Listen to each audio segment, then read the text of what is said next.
오늘은 믿음은 큰일을 한다, 믿음은 큰일을 한다라는 제목으로 하나님 말씀 전거하도록 하겠습니다. 요한복음 14장, 15장, 16장을 다락방 강화라고 그랬습니다. 예수님의 중요한 설교가 두 개가 있는데 사역 초창기에 했던 것이 산상수훈이고 마태복음 5장, 6장, 7장 또 십자가 지시기 직전에 했던 설교가 다락방 강화. 그래서 요한복음 14, 15, 16장이라고 했습니다. 사실은 우리 시간이 좀 된다 그러면 좀 넉넉한 시간이 된다 그러면 여러분이 혹시 병상에 누워 있거나 이렇게 된다 그러면 요한복음 14, 15, 16장을 암송하는 게 되게 중요하다고 생각합니다. 이건 우리 삶에 큰 힘이 되고 또 성령 의지하는 힘이 되고 능력이 될 수 있다고 생각을 합니다. 오늘 여러 가지 파트가 나오는데 오늘의 강조점은 믿음입니다. 예수님의 다락방 가운데 믿음. 신앙생활에서 제일 중요한 게 믿음이죠. 믿음만 있으면 아무것도 가진 것이 없다 할지라도 이길 수 있습니다. 오늘 여러분들 아무것도 없습니까? 믿음만 붙들면 된다는 거예요. 믿음만큼 큰 자산이 없다라는 것입니다. 히브리서 11장을 믿음장이라 그러는데 믿음 하나 가지고 승리했던 사람들을 쭉 얘기하고 있습니다. 11장 33절을 보니까 그들은 믿음으로 나라들을 이기기도 하며, 믿음 하나 가지고 나라와 싸워도 이겼습니다. 개인과 나라가 싸워도 이긴다는 거예요. 의를 행하기도 하며 약속을 받기도 하며 사자들의 입을 막기도 하며, 다니엘이 그랬죠. 믿음 하나 가지고 사자의 입을 틀어 막기도 하는 승리를 얻게 되었다는 것입니다. 그래서 믿음 가진 사람은 모든 싸움에서 이깁니다. 그게 오늘 다락방 강의의 중요한 믿음에 관한 메시지라는 것입니다. 믿음에 관해서는 두 가지를 살필 수 있습니다. 우리가 1절에서 살폈죠. 믿음은 모든 근심에서 벗어나게 만든다. 또 한 가지, 믿음은 큰일을 한다. 믿음에 관해서 우리 두 가지를 한번 살펴보도록 하겠습니다. 첫 번째, 믿음은 근심에서 벗어나게 한다. 다시 1절을 보십시오. 14장 1절. 너희는 마음에 근심하지 말라. 하나님을 믿으니 또 나를 믿으라. 이걸 다시 재점검하지 않고 넘어갈 수 없습니다. 믿음의 관점에서 이 말씀을 보면 믿음이 하는 역할이 뭐냐? 한 번 더 강조하는 거죠. 근심에서 벗어난다는 것입니다. 우리가 근심하는 이유는 무엇입니까? 근본적으로 믿음이었기 때문에 그래요. 믿음이 충만해 보십시오. 아무리 근심할 상황에 놓인다 할지라도 근심이 들어갈 여지가 없다라는 것입니다. 근심이 왜 나쁘죠? 근심은 하나님을 잊어버리게 만들어버립니다. 그리고 문제에만 사로잡히게 만들고, 근심은 그래서 우리로 마비되게 만들어버립니다. 근심하는 사람들 보십시오. 일단 몸이 잘 안 움직여요. 병나고. 근심하는 사람들 얼굴 보면 압니다. 얼굴도 못 움직여요. 거동이 자유롭지 않습니다. 그게 왜 근심해요? 마비되는 건데. 그럼에도 불구하고 하나님을 바라보면 사람이 최악의 상황 속에서도 생생한 힘이 있고 일어서게 되고 확신과 평안 가운데 거하게 된다는 것입니다. 여러분, 빅터 프랭클이라고 들어보셨죠? 유태인 의사인데 나치 수용소에 같이 있지 않았습니까? 그 사람이 거기서 썼던 글들이 많이 있는데 그 중에 하나가 그거예요. 세계적인 음악가가, 작곡가가 있었답니다. 이름은 제가 잊어버렸는데 작곡가가 있는데 낙심을 많이 했겠죠.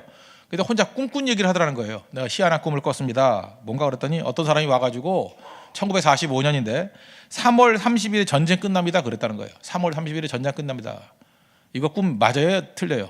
이 사람이 정신분석 학자니까 꿈 얘기 많이 하잖아요. 그래서 맞아요? 틀려요? 맞을 리도 없고 틀릴 리도 없고 그런 거죠. 꿈은 꿈이지 개꿈이죠. 그죠?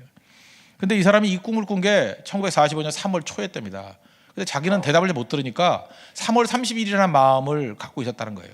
그래서 하루하루 살고 있는데 3월 29일이 됐는데도 아무 일도 안 벌어지는 거예요.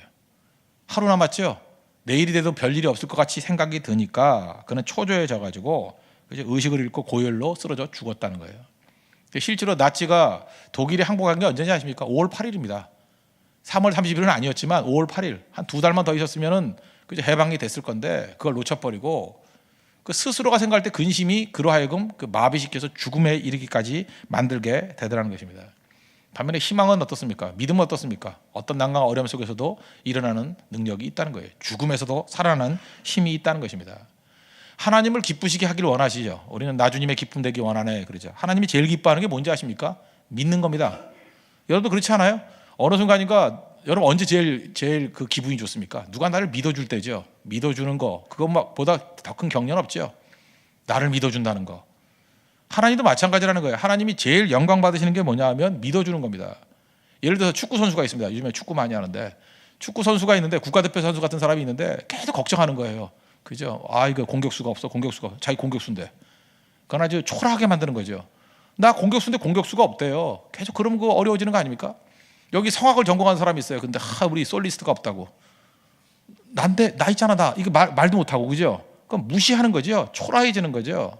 그렇지 않습니까? 그 능력 있는 사람이 있는데 그 사람을 무시해버리고 자꾸만 걱정하는 거예요. 최고의 솔리스트가 있는데 솔로를 걱정하고 있고요. 최고의 축구 선수가 있는데 축구를 걱정하고 있고요. 그건 초라하게 만드는 거라는 거예요. 마찬가지로 하나님이 계시는데 왜 걱정을 해요? 하나님이 계신데도 걱정한다는 건 뭐예요? 하나님을 무시하는 거죠. 하나님이 거기 앉아있기도 민망한 거죠. 나 있잖아, 나. 그런데 아무것도 없다 할지라도 하나님이 계시다 그러면 믿고 의지해서 편안하게 잠들 수 있는 거, 그게 하나님을 영화롭게 하는 거라고요.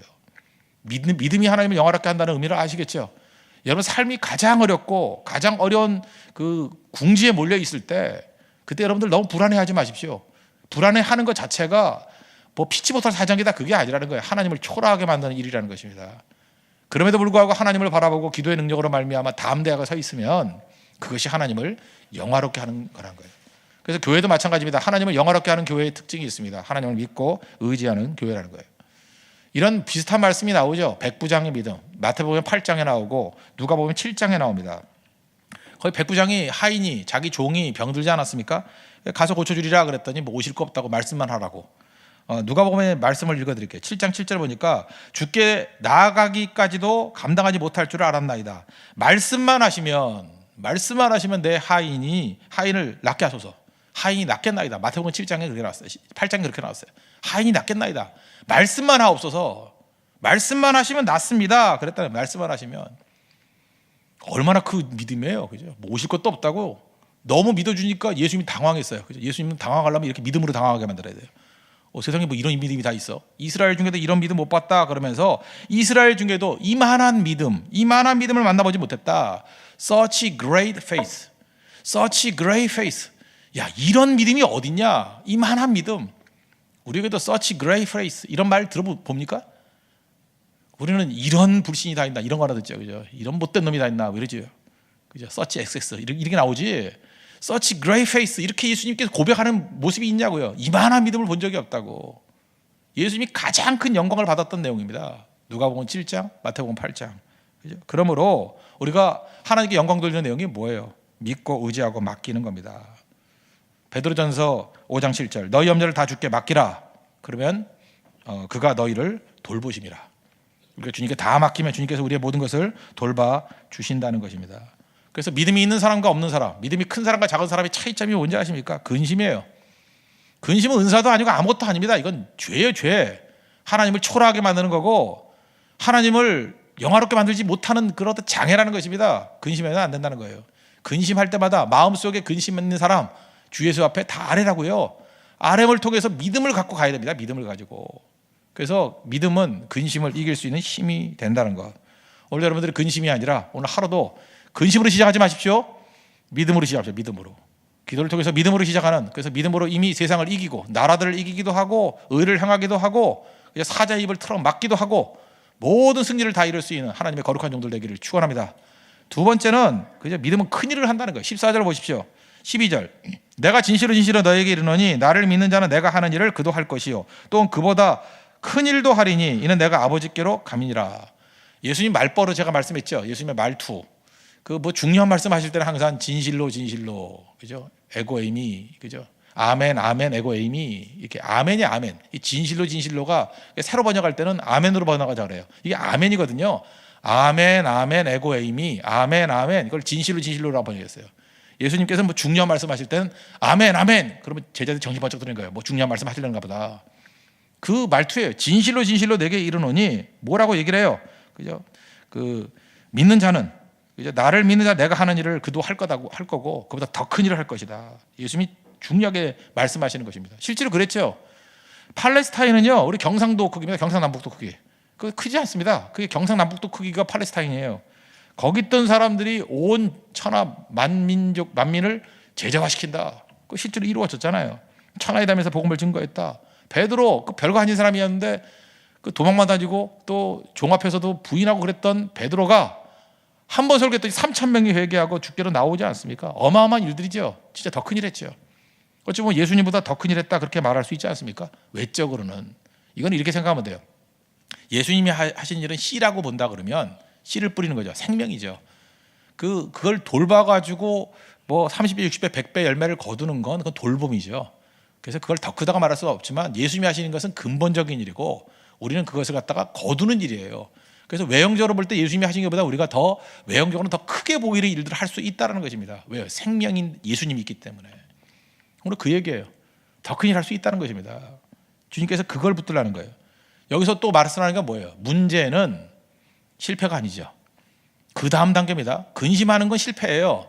근데 1절에서는 그렇게 얘기했지만 12절에 남아서는 이제 문제는 실패가 아니라 낮은 목표가 문제라는 거예요. 낮은 목표. 우린 너무 낮은 목표를 갖고 있습니다. 낮은 목표. 낮은 목표는 실패할 가능성이 없죠. 예를 들어서 여러분들 낮은 목표라고 하면 어떻게 돼요? 뭐 100m 25초에 들어오기. 다 들어오죠? 뭐 몇 분 못 들어올 분도 있을지도 모르겠습니다. 100m 25초에 들어오기. 낮은 목표 다 이루어요. 뭐 남자분들 같으면 100m 18초에 들어오기. 다 들어와요. 남자분들 같으면 16초에 들어오기도 다 들어올 걸. 그죠? 16초에 들어오기 못 들어오나? 18초에 들어오기. 예, 다 들어올 거예요, 거의. 20초에 들어오기 다 들어와요. 그런데 좀 목표를 세우려고 그러면 한 13초 해야죠. 젊은 사람들 같으면 12초, 뭐 한 13초 이렇게 해야죠. 목표가 높아야 그죠? 그때 최선을 다해서 뛰는 거 아니겠습니까? 낮은 목표는 사람들 하여금 무능하게 만들어 버려요. 마귀가 우리에게 믿음이 사라지게 만들어 버려 가지고 목표를 낮춰 버리는 거예요. 그러니까 대충 살도록 먹고 살면 돼. 이 말만큼 나쁜 것은 없다라는 것입니다. 하나님 믿고 의지하면 주님께서 우리에게 능력도 주시고 크나큰 일을 일할 수 있다라는 것입니다. 그래서 믿음이 일하는 거예요. 믿음이 이기게 만드는 것이고. 왜 일을 못합니까? 왜 열매가 없습니까? 왜 낮은 목표 갖고 살아갑니까? 한마디로 말해서 믿음이 없기 때문에 그렇다라는 것입니다. 그러니까 우리가 이만한 믿음 그거 가져야 돼. 이만한 믿음. 믿음의 크기만큼 많은 일을 할 수 있다는 것입니다. 그 믿음이 왜 중요하냐? 이건 약간 교호적인 얘기인데 믿음이 있어야 기도가 나온다니까요. 기도에 응답이 있습니다. 기도하면 믿음이 생긴다. 이것도 맞지만 믿음이 있어야 기도하는 거예요. 오늘도 새벽기도 나오신 분들은 이유가 무엇입니까? 기도하면 응답이 있다는 걸 믿기 때문에 오신 거예요. 만약에 기도가 능력이라고 믿지 않는 사람이 여기 오지도 않았을 거예요. 뭐 말로는 그러죠. 뭐 몸이 피곤해서 기도를 못 나왔다. 아닙니다. 기도에 대한 믿음이 없기 때문에 그래요. 기도가 능력이라는 걸 믿는 사람들은 기도합니다. 그죠? 여러분도 그렇잖아요. 뭐 아파트 사면 뭐 돈 번다고 믿는 사람 다 사잖아요. 그 사람 믿음이 작동하는 거예요. 믿음이. 기도하면 능력이다. 믿는 사람이 기도한다는 것입니다. 그럼 기도하면 응답이 있다는 거예요. 13절 14절을 보십시오. 너희가 내 이름으로 무엇을 구하든지 내가 시행하리니 이는 아버지로 하여금 아들로 말미암아 영광을 받으시게 하려 함이라. 내 이름으로 무엇이든지 내게 구하면 내가 시행하리라. 무슨 얘기예요? 예수님의 이름으로 구하면 그저 들어주시는 걸 통해서 하나님이 영광을 받으신다는 것입니다. 그 약속의 기도는 응답의 역사가 있다는 거예요. 실제로 제가 얘기했죠. 우리 응답받지 못하는 이유가 뭐예요? 기도 안 해요. 실제로 안 한다니까요. 제가 지난번에 말씀드렸지만 철야기도 때 말씀드렸죠. 모든 사람들이 성령은 구하면 주신다 그러는데 이 성령이 역사하지 않아요. 우리 성령의 임재를 위해서 기도합시다. 그런데 모든 성도들은 그걸 기도하지 않고 딴 기도를 하는 거예요. 그죠? 뭐 장사 잘 되게 해주세요. 뭐 집 팔리게 해주세요. 뭐 갯돈 떼먹고 간 여자 잡게 해주세요. 뭐 이런 식으로 실제로 기도 제목을 줬는데 기도는 딴 걸 하고 있는 거예요. 딴 거를. 그래서 합심 기도가 중요한 거죠. 같은 기도를 가지고 집중적으로 하면 하나님 주신다는 거예요. 우리가 얻지 못하면 구하지 아니하며 구하십시오. 여러분들 기도했던 모든 것들은 하나님께서 응답하신다는 것을 믿으시고 구하십시오. 천군 천사들이 그죠? 우리가 기도하면 조용해져요. 하나님이 조용히 해. 그러면서 기도 듣자고 하면서 요한계시록에 나오잖아요. 그리고 우리의 기도가 들려지고 응답으로 우리 가운데 나타나게 된다는 것입니다. 그래서 여러분들이 느껴요. 기도할 때 내 마음에 내가 지금 믿음으로 기도하고 있구나. 믿음과 기도가 손을 잡을 때가 있어요. 어떤 때 믿음 없이 그냥 입으로만 중얼중얼해요. 뭐 자기도 뭐 하는지 몰라요. 그냥 주여 주여 주여 이러다가 그죠. 아니면 반주하면 반주 노래 따라 부르다가 그죠. 뭐 졸다가 뭐 달람 예수 이러다가 그 뭐 완전 한 시간 있더라도 기도가 아니죠. 근데 어느 순간 믿음이 확 오는 거예요. 믿음이 오면서 자기 입으로 정확히 구하기 시작해요. 하나님 보좌 상달되는 거죠. 믿음과 기도. 그 믿음의 기도예요. 그거는 역사하는 힘이 있습니다. 여러분 믿습니까? 그래서 우리가 기도를 왜 오래 하는지 알아요? 그 역사하는 믿음이 생기는 그 순간까지 가려고. 그래서 영적으로 충만한 사람은 그게 금방금방 가고 그 정서적으로 좀 혼미한 사람들은 좀 오래 가요. 그게 그죠. 딴소리 하다가 이렇게 정신 산만하다가 그죠. 한참 갔다가 간다고 보통 한 15분 30분 정도 걸리는 사람도 있어요. 영적으로 충만하면 이게 금방 가서 구한다는 것입니다. 야고보서 1장 6절 기억하시죠? 오직 믿음으로 구하고 똑같은 얘기예요. 믿음으로 구하고 구할 때 뭐가 필요해요? 믿음이 필요하다고요. 조금도 의심하지 말라. 그 얘기 뒤집어 얘기하면 뭐예요? 의심하면서도 구할 수 있다는 거죠. 의심하는 자는 마치 바람에 밀려 요동하는 바닷물결 같으니 이런 사람은 무엇이든지 주께 얻기를 생각하지 말라. 이제 답 얻었습니까? 기도는 언제까지 해야 돼? 믿음과 기도가 손잡을 때까지. 의심하면서 부르짖고 했던 것들은 그건 기도가 아니에요. 자기도 알아요. 지금 내가 믿음이 생겼구나. 주님이 주시는 믿음이에요. 선물로서의 믿음. 믿음이 생겼을 때 구하는 그 모든 것들. 그게 능력입니다. 그래서 그 순간을 잡으려고 사람들이 오래 기도하는 거죠. 하나님 내게 믿음을 주십시오. 확신을 주십시오. 그래서 그때는 벌떡 일어나는 거예요. 그걸 뭐라 그래요? 응답받았어. 이루어지지 않아도 응답받았어. 그래서 승리의 발걸음으로 나아간다는 것입니다. 이것이 매일매일의 아침의 삶이 된다 그러면 얼마나 여러분 강력한 인생이 되겠습니까? 그죠? 매일매일이 삶이 된다면 이 재미를 드린다 그러면 이 사람들은 기도를 떠날 수 없어요. 그래서 기도로 승리하고 하루는 그냥 사는 거예요. 이긴 삶, 이기고 사는 거예요. 이기고 싸우는 거예요. 이기고 싸워서 이기는 게 아니고 이미 이겼습니다. 그리고 싸우는 거예요. 신나는 거죠. 여러분들 오늘 새벽에 이런 기도의 능력으로 말미암아 항상 승리를 맛볼 수 있는 믿음의 신실한 용되기를 축원합니다. 모두 다 자리에서 일어나겠습니다. 365장 1절 찬양하겠습니다. 마음속에 근심 있는 사람.